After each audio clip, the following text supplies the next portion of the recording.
Hello बच्चों, एक बार फिर से आप सभी का बहुत बहुत स्वागत है द्रोण स्कूल में।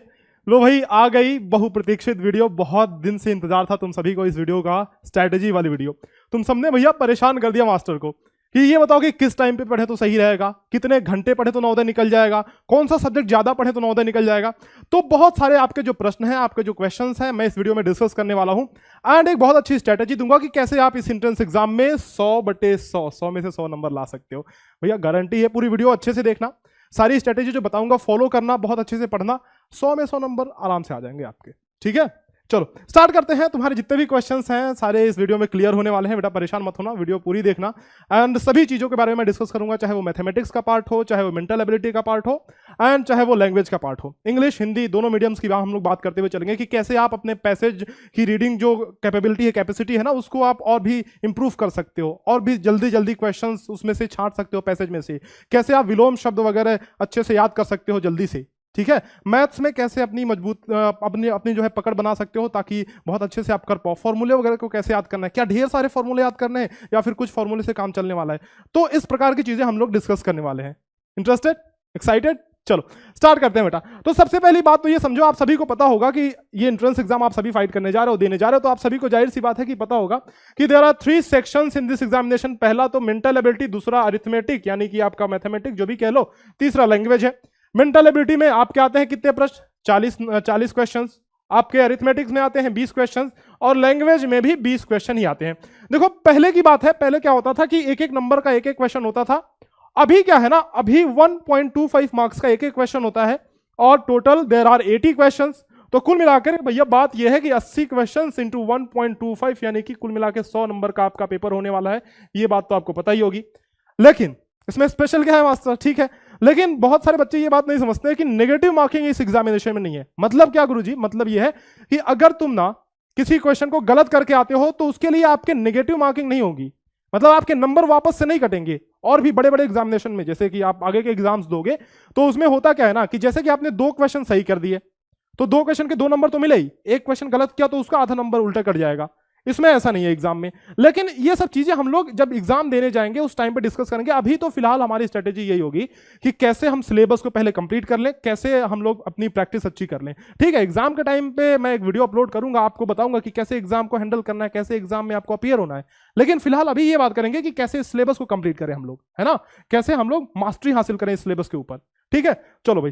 तो सबसे पहले अपन बात करते हैं मेंटल एबिलिटी का। देखो तुम्हें बताऊं कि मेंटल एबिलिटी ना 40 क्वेश्चन आते हैं और इतने आसान होते हैं कि सबसे पहले इन्हीं को तुम्हें करना चाहिए मेंटल एबिलिटी एग्जाम में। फिर एग्जाम वाली बात आ गई। लेकिन मेंटल एबिलिटी में भी टोटल मिलाकर के 10 सेक्शंस होते हैं। एंड मैं आपको बताता हूं कि कौन कौन से सेक्शन है। सबसे पहले आप देखो कि ये आपके बोर्ड पे लिखा हुआ है। मैंने सोचा पहले से लिख दूं, क्या ही परेशान, क्या ही तुमको यहाँ पे बोर करूं आकर के। तो बोर्ड पे मैंने लिखा हुआ है कि, और ये इंग्लिश हिंदी मीडियम में लिखा हुआ है, देख सकते हो आपकी टोटल 10 सेक्शंस हैं। लेकिन इसमें से कुछ सेक्शंस बहुत ही आसान है, कुछ सेक्शंस थोड़े से कठिन है, मतलब बहुत ज्यादा कठिन नहीं लेकिन ठीक ठाक है। प्रैक्टिस की काफी जरूरत पड़ेगी आपको।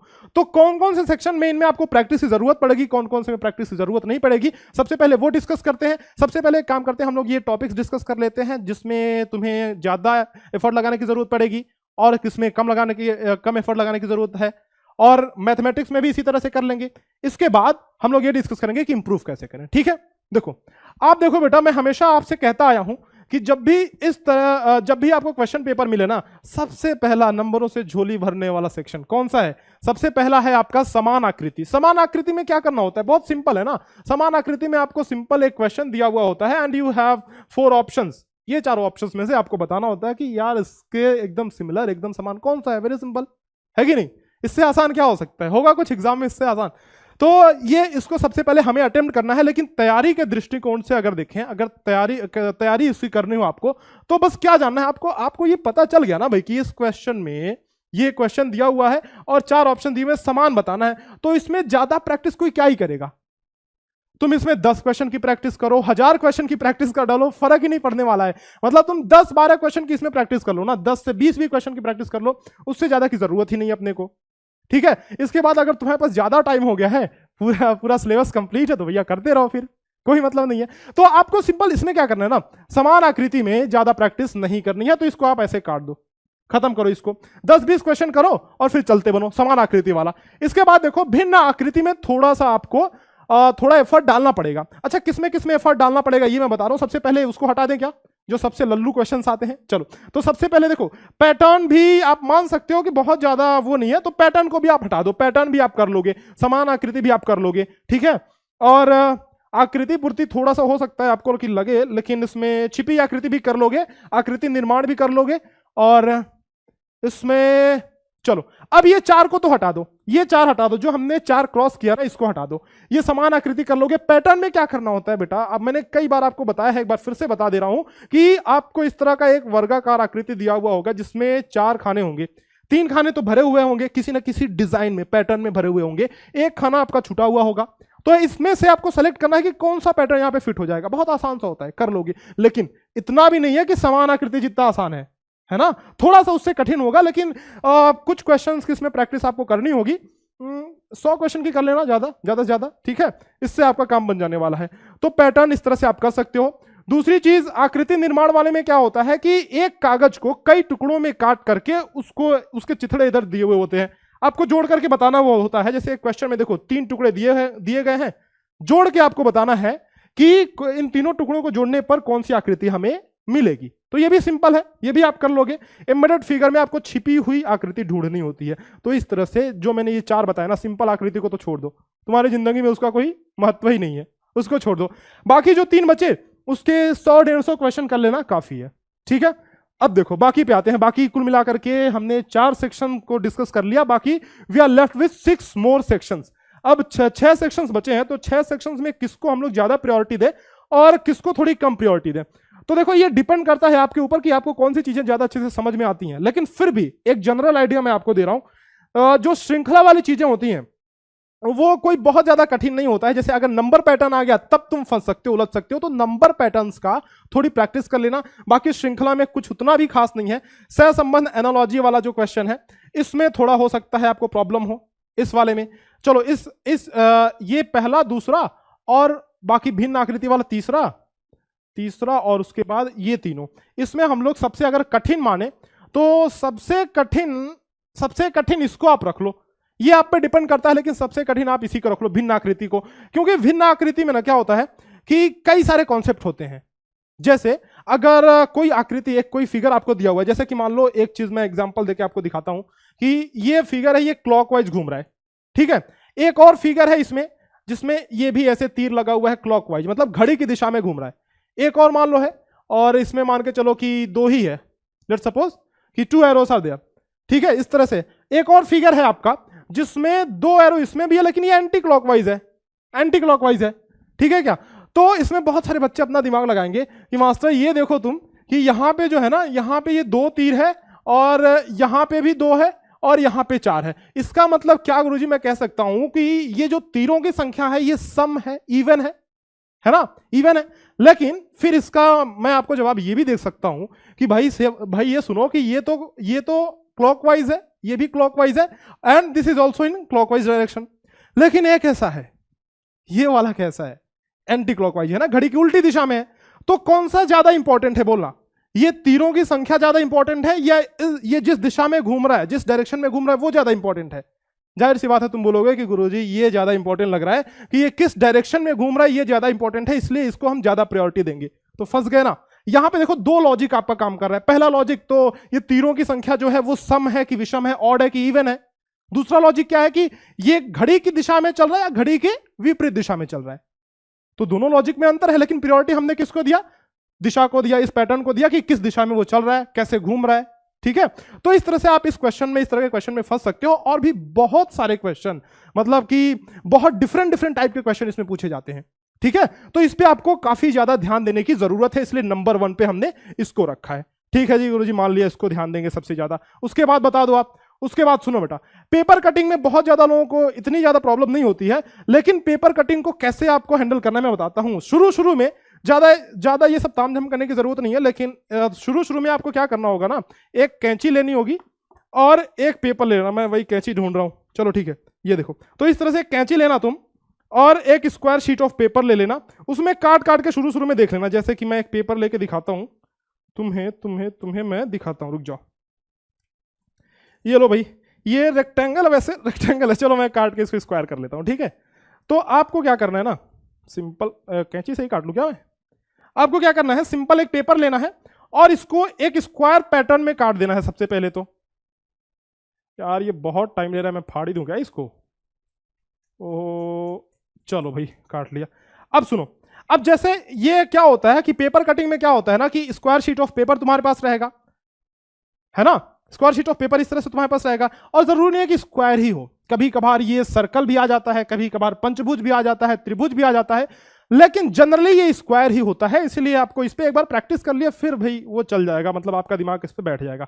तो जैसे जैसे इस क्वेश्चन में मोड़ा हुआ रहेगा वैसे वैसे हमें मोड़ना है। जैसे कि मान लो एक बार ऐसे मैंने मोड़ा, फिर ऐसे मोड़ा। अगर क्वेश्चन में बोल रहा है कि भाई साहब सुनो, बीच से ऐसे कटिंग कर दो तुम, तो ऐसे कटिंग कर लो, ठीक है? कैंची भी नहीं काम कर रही है मास्टर की, कैंची भी सही नहीं है। चलो, तो हमने मान लो बीच से काट लिया।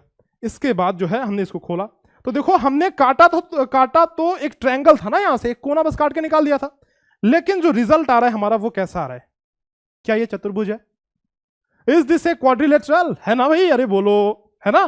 तो इस तरह से हमें 2-4 पेपर काट के देख लेना है शुरू में, बाकी फिर 1-2 बार काटोगे ना, 3-4 बार से देख लोगे तो फिर भाई तुम्हारी बात बन जाने वाली है। तो इस तरह से आप इस पे थोड़ा सा ध्यान देना। कुछ बच्चों की थोड़ा कठिन लगता है, तो इमेजिनेशन की जरूरत इसमें पड़ती है कि भाई ऐसे मोड़ेंगे फिर खोलेंगे तो बनेगा कैसा, ठीक है? तो नंबर 2 पे हम लोग इसको रख देते हैं कि आकृति निर्माण वाले को, इसको रख लेते हैं नंबर 2 पे। इसके बाद क्या मास्टर?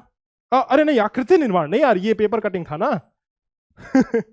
चलो, तो ये नंबर 2 पे रख लेते हैं। इसके बाद आपका दर्पण प्रतिबिंब, ये मिरर इमेज वाला है ना भाई। सुनो, जैसे मैंने बताया कि पेपर कटिंग में आप लोगों को पेपर लेकर के देख लेना है, काट कूट के देख लेना, वैसे ही आपको मिरर इमेज में क्या करना है, एक मिरर लेना है और उसके सामने रख करके देखना। मैं एक मिरर उखाड़ लूं क्या, जो मैंने स्टूडियो टूर में तुम्हें दिखाया था ना कि मिरर सामने मैं रखा रहता हूं, ये लो। तो देखो आपको क्या करना है, जैसे मान लो कि ये मेरा रिमोट है, तो मैंने एक मिरर लिया यहां पे, ठीक? और अगर ये रिमोट ऐसा है, इस तरह से रखा हुआ है, तो ये मिरर में कैसा दिख रहा है मैं देखने की कोशिश करूंगा। ऐसे 2-4 बार करूंगा तो फिर मेरी आदत बन जाएगी, प्रैक्टिस हो जाएगी। और क्योंकि एग्जाम में मिरर थोड़ी तुम्हें ले जाने को मिलेगा, है ना? पता चले कुछ बच्चे मिरर लेके गए, फिर वहां पे भगा दिया एग्जामिनर ने, वो भैया एग्जाम देने आए हो कि तुम जो है। तो सुनो, तो ये मिरर इमेज में ऐसे 3-4 बार प्रैक्टिस करना, मिरर लेकर के कुछ कुछ आकृतियां बना करके उसके सामने रखना, और तुम्हें जब बात समझ में आने लगेगी तो फिर इसकी मिरर की भी जरूरत आपको नहीं पड़ेगी। तो इस तरह से इसमें भी आपको थोड़ी प्रॉब्लम हो सकती है, तो तीसरे नंबर पे इसको रखते हैं, ठीक है? उसके बाद आकृति पूर्ति कुछ खास नहीं है, लेकिन बच्चे यहां पे गड़बड़ कहां करते हैं ना, जैसे ये देखो, ये आपको एक क्या दिख रहा है, ये मास्टर अभी तो ये कोई सा भी ऐसी सुलझी हुई आकृति नहीं है, लेकिन अगर इसमें से कोई आकृति इसमें आप जोड़ोगे तो ये एक रेक्टेंगल बन जाएगा, रेक्टेंगल, ठीक है? अब बच्चे यहां पे कंफ्यूज होते हैं। जैसे ये वाली आकृति है, ये इस फिगर को देखो, इस कटिंग को देखो, ये चौड़ा है इसका बेस, तो इसको अपन यहां पे फिक्स करेंगे तो ये पूरा का पूरा स्क्वायर बनेगा, मतलब लंबाई एंड चौड़ाई बराबर होगी। लेकिन अगर यहां पे एक और फिगर दिया हुआ था, लेट्स सपोज कि इसको हटा देते हैं, और कुछ एक फिगर हमारा ऐसा दिया होता, मान लो यहां से ये पतला सा इसका बेस होता है, इतना पतला, तो जब इसको इस पतले वाले को तुम इसमें फिट करोगे तो वो तो यहीं तक आएगा ना बेटा, वो तो यहीं तक आएगा। मास्टर यहां तक आ रहा है, ये भी फिट तो हो जा रहा है, हाँ भाई तुम्हारी बात मान रहा हूं, फिट तो हो जा रहा है, लेकिन ये रेक्टेंगल नहीं बन रहा है, सॉरी ये स्क्वायर नहीं बन रहा है, ये रेक्टेंगल बन रहा है। तो ऐसे क्वेश्चन में ज्यादातर क्या होता है, हमें स्क्वायर बनाने की जरूरत पड़ती है, ठीक है? बात समझ में आ रही है? तो आपको ये बात ध्यान में रखना है कि वो स्क्वायर बन रहा है कि नहीं बन रहा है। इसी तरह से सर्कल आ जाएगा तो पूरी तरह से सर्कल बन रहा है कि नहीं बन रहा है, कहीं अंडाकार थोड़ी बन गया। तो इन सब चीजों का ध्यान आपको रखना है आकृति पूर्ति में। तो चौथे नंबर पे इसको रख लेते हैं। हाँ जी, तो 6 अपना टॉपिक बचा था, जिसमें से हम लोग 4 कर लिए। 5वें पे किसको रखें, बोलो तुम बताओ। इसके बाद अपने पास बचा 2, कौन कौन सा? श्रृंखला पूर्ति एंड ये सादृश्यता सहसंबंध। इसमें से जो भी तुम्हें कठिन लगता हो 5वें 6वें नंबर पे रख लो। मैं एक जनरल आइडिया दे रहा हूं, बाकी सभी बच्चों के लिए अप्लाई नहीं होता। हो सकता है कि कुछ बच्चों को ये एनालॉजी वाला पार्ट बहुत कठिन लगता हो, कुछ को इसके सवाल एकदम से लल्लू लगते हो, भाई सवाल देखा नहीं कि आंसर लगा दिया। तो आपको अपने हिसाब से करना है, लेकिन मैं एक जनरल आइडिया दे रहा हूं कि किन किन सेक्शंस पे आपको ज्यादा ध्यान देने की जरूरत है। बाकी ये जो 4 सेक्शंस थे, कौन कौन से? समान आकृति, पैटर्न पूर्ति, और अपना ये वाला आकृति निर्माण यानी कि फिगर क्रिएशन, एम्बेडेड फिगर, इनका तो हमारे जीवन में रत्ती भर वैल्यू नहीं है। तो इनको क्या करेंगे हम लोग? 10-20 क्वेश्चन किया, अरे ज्यादा से ज्यादा 100 कर लो भाई, इससे ज्यादा क्या करोगे? ये 100 क्वेश्चन कर लो, खत्म करो इसको, और बाकी में प्रैक्टिस बहुत ज्यादा करनी है। देखो इसमें मैं बताऊं कि कॉन्सेप्ट ज्यादा नहीं है ना, कॉन्सेप्ट ज्यादा नहीं है, थियरी तुमने एक बार पढ़ा, तुम्हें समझ में आ जाएगी इन चीजें कि भाई इसमें कैसे करना है। जैसे अगर मैं मिरर इमेज की बात करूं तो क्या तुम्हें बार बार ये समझने की जरूरत पड़ेगी कि भाई मिरर लगाना है कि नहीं लगाना है? नहीं पड़ेगी ना। पेपर काटने वाले में आपको पता है कि भाई काटना है, जहां से वो दिया है, जहां से यहां पे निशान पड़ा हुआ है वहां से काटना है। तो थियरी में बस एक ही चीज आपको जानने की जरूरत है, उसके बाद तो आपको समझ में आ जाएगी। लेकिन प्रैक्टिस बहुत सारी करनी पड़ेगी आपको, ठीक है, इसमें प्रैक्टिस बहुत ज्यादा करना पड़ेगा आपको। उसके इसी के विपरीत अगर मैं मैथमेटिक्स की बात करूं तो मैथमेटिक्स में प्रैक्टिस प्लस थ्योरी दोनों इंपॉर्टेंट है। इसलिए मैं हमेशा कहता हूं कि इस एग्जाम का ना, इस एग्जाम के जो मैथमेटिक्स जान है जान। अगर तुमने मैथमेटिक्स पे पार लिया तो भैया ये सब कुछ नहीं है, तो उसके आगे, ठीक है। तो इसमें प्रैक्टिस करने की जरूरत पड़ेगी। मैथमेटिक्स में आपको थियरी प्लस प्रैक्टिस दोनों, वो कैसे होगा मैं आपको बताता हूं अभी। तो हमने इस चीज की बात कर ली, ये नोट डाउन कर लेना, और तुम्हारे कुछ और सजेशन होंगे तो कमेंट सेक्शन में जरूर से लिखना। चलो अभी बढ़ते हैं अपन किसकी तरफ, मैथमेटिक्स की तरफ। यस, अरिथमेटिक, अंक गणित ही इसमें आता है, बीज गणित नहीं आता, इसलिए हम लोग अरिथमेटिक ही बोल रहे हैं, पूरा का पूरा मैथमेटिक्स नहीं बोल रहे। ठीक है, क्या फर्क पड़ता है। तो भाई ये सारे हैं तुम्हारे टॉपिक्स, ठीक है, मैथमेटिक्स में ये सारे हैं तुम्हारे टॉपिक्स। अब अगर मैं सभी टॉपिक्स को कैसे कवर करना है ये एक्सप्लेन करके पूरा बताने लगूं तो वीडियो काफी लंबी हो जाएगी। इस पे मैं एक सेपरेट वीडियो बना दूंगा, लेकिन फिलहाल के लिए अभी ये डिस्कस करेंगे कि भाई मैथमेटिक्स को कैसे हमें हैंडल करना है। देखो, जब मैं ये वीडियो शूट कर रहा हूं उस टाइम से लगभग 2 महीने हमारे पास बचे हैं एग्जाम को। 30 अप्रैल को आपका एग्जाम होने वाला है। शायद ये वीडियो आप अगले साल देखो, कभी और देखो, तो फिर देख लेना अपने हिसाब से। लेकिन इस बार यानी कि अगर मैं 2022 की बात करूं तो 30 अप्रैल को आपका एग्जाम होने वाला है। सो वी हैव 2 मंथ्स लेफ्ट, 2 महीने बस बचे हैं, ठीक है। अब इन 2 महीनों में 1 महीने तो भाई तुम्हें चाहिए रिवीजन के लिए, वो तो पक्की बात समझो कि 1 महीने पूरा तुम्हें प्रैक्टिस एंड रिवीजन के लिए चाहिए ही चाहिए। आपकी थियरी पूरी कंप्लीट है, मानो आपकी थियरी पूरी कंप्लीट है, लेकिन आपने रिवीजन नहीं किया, प्रैक्टिस नहीं किया। भाई साहब 2 घंटे का एग्जाम है और आप कर रहे हो 3 घंटे में, तो बात बनेगी क्या? नहीं बनेगी ना। तो आपको क्या करना है, प्रैक्टिस बहुत अच्छे से करना है मैथमेटिक्स में।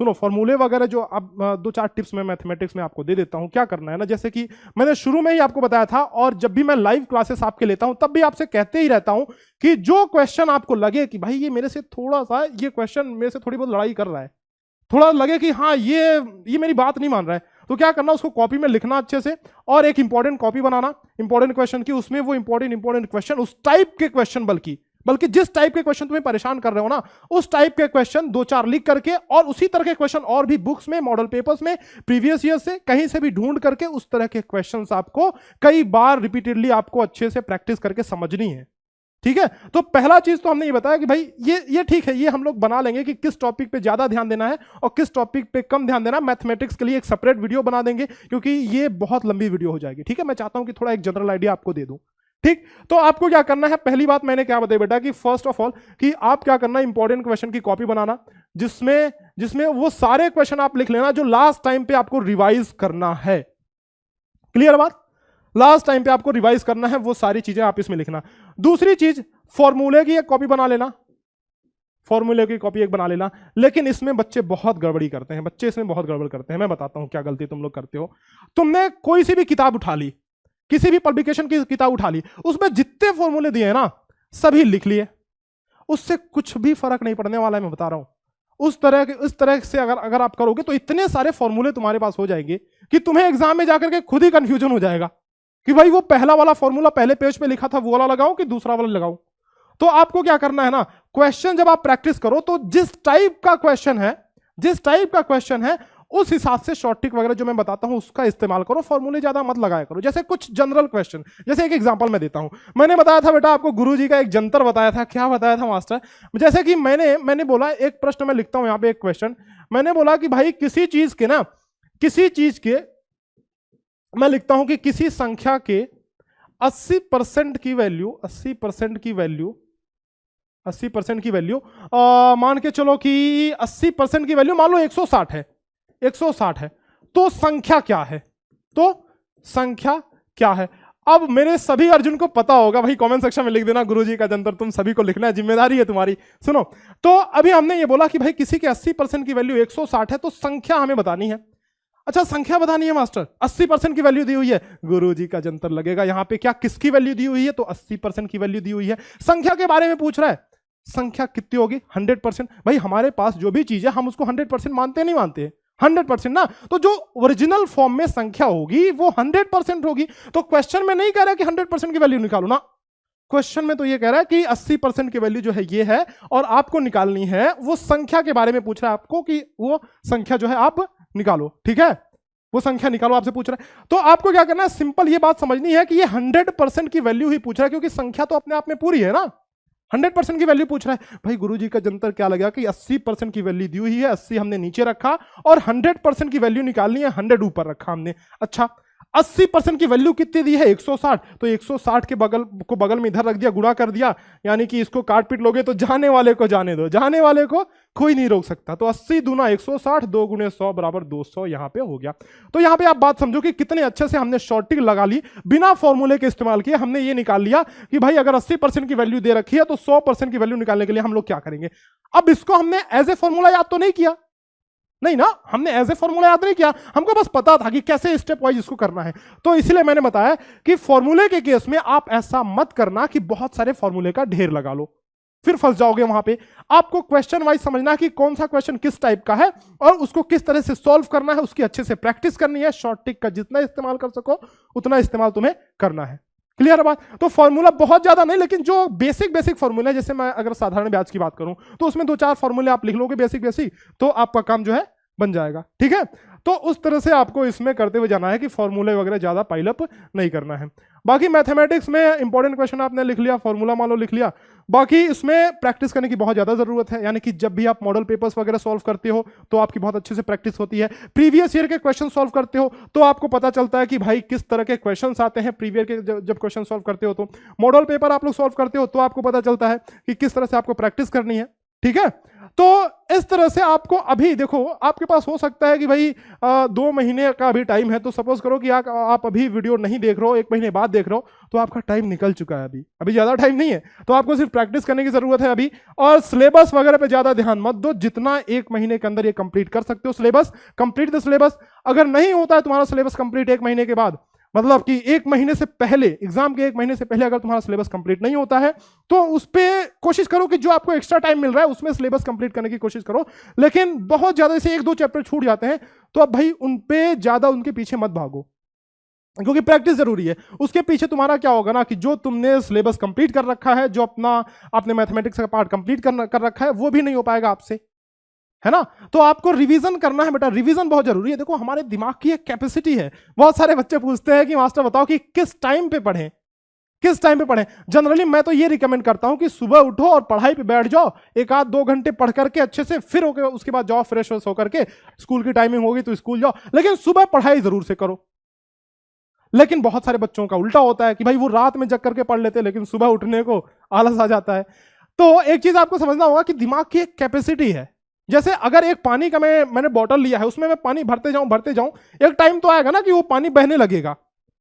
तो शुरू में ही आपने दिमाग में कचरा भर लिया, सुबह उठे, दोस्तों के साथ गप लड़ाई, और उधर वो शर्मा जी के यहाँ गए, वो अपने दोस्तों के साथ झगड़ा कर लिया, और कुछ ऐसे करते करते फिर दिन बीत जाता है, फिर शाम को पढ़ने में बैठते हो तुम, फिर वही बातें याद आएंगी कि अबे उससे बदला लेना है मेरे को, उसको नहीं छोड़ सकता मैं। फिर मास्टर ने कुछ बोला था, अरे मास्टर ने मुझे आज स्कूल में ऐसा बोल दिया। तो आपको ना शाम को क्या होता है कि बहुत सारी बातें हमारे दिमाग में होती है, दिन भर हम लोग एग्जॉस्ट हो जाते हैं, बहुत मेहनत करके मान लो स्कूल से आए, गए, थक गए, खाना खा के लेटा सो गए। तो सुबह उठ के पढ़ो, जरूरी है ये आप सभी के लिए, लेकिन फिर भी ये सभी बच्चों के लिए अलग अलग है। तो अगर आपको लगता है कि आप सुबह उठ के नहीं पढ़ पाते हो तो जो अच्छा लगता है करो, उस तरह से पढ़ो, पढ़ना जरूरी है, लेकिन जनरली आप सुबह उठ के पढ़ोगे तो ज्यादा अच्छा आप सभी के लिए रहेगा। तो मैथमेटिक्स में ये 3 चीजें जरूर से फॉलो करना कि इंपॉर्टेंट क्वेश्चन, फॉर्मूले और प्रीवियस ईयर के क्वेश्चन आप जरूर से लगाना। बाकी बेटा आप बात करते हैं, हम लोग पैसेजेस की बात कर लेते हैं। ये तो हमने इस पे एक वीडियो बनाऊंगा, सेपरेट में वीडियो बनाऊंगा, ठीक है, कि कैसे इन सभी टॉपिक्स को आपको कवर करना है। लेकिन हम लोग एक काम करते हैं, अभी भाषा के बारे में बात करते हैं, लैंग्वेज के बारे में बात करते हैं। देखो लैंग्वेज में ना, लैंग्वेज का कोई ऐसा फॉर्मूला नहीं है कि तुमने रट लिया और काम चल गया। आपको लैंग्वेज में स्पेसिफिकली क्या करना होगा, ज्यादा से ज्यादा कहानियां पढ़नी होगी, ज्यादा से ज्यादा किताबें पढ़नी होगी। अब बहुत बड़ी बड़ी किताबें नहीं, 10th जैसी किताबें मत पढ़ने लगना। तुम्हें क्या करना, छोटी छोटी कहानियां पढ़नी है, जैसे 3री-4थी की किताबों में दिया होता है ना, हिंदी के, इंग्लिश की किताबों में कहानियां, उस तरह की कहानी पढ़ो। और पिछले जो भी पिछले सालों में क्वेश्चंस आए हैं वो सारे क्वेश्चंस आपको लगाने हैं, प्रैक्टिस करने हैं, ठीक है, मॉडल पेपर्स वगैरह लगाने हैं। अब जितना ज्यादा पढ़ोगे उतना ज्यादा आपको समझ में आने लगेंगी चीजें, उतनी ज्यादा जल्दी से आप उस पैसेज में अंडरलाइन कर पाओगे कि भाई इस क्वेश्चन का आंसर ये है, इसका ये, इसका ये है। ठीक है, तो सबसे पहली चीज तो आप ये करना कि जैसे कि आपको एक पैसेज मिला, उस पैसेज को एक नजर डालना, हाँ कि पैसेज में क्या क्या है। पैसेज में नीम के पेड़ के बारे में दिया गया, अच्छा नीम के यूज दिया गया, अच्छा ठीक है ठीक है, नीम सबसे पहले कहाँ उगाया गया था, ये दिया हुआ है। तो 3-4 चीजें ऐसे तुम्हें पैसेज में दिख जाएंगी, ऐसे ऊपर ऊपर, अभी पूरा अच्छे से मत पढ़ना।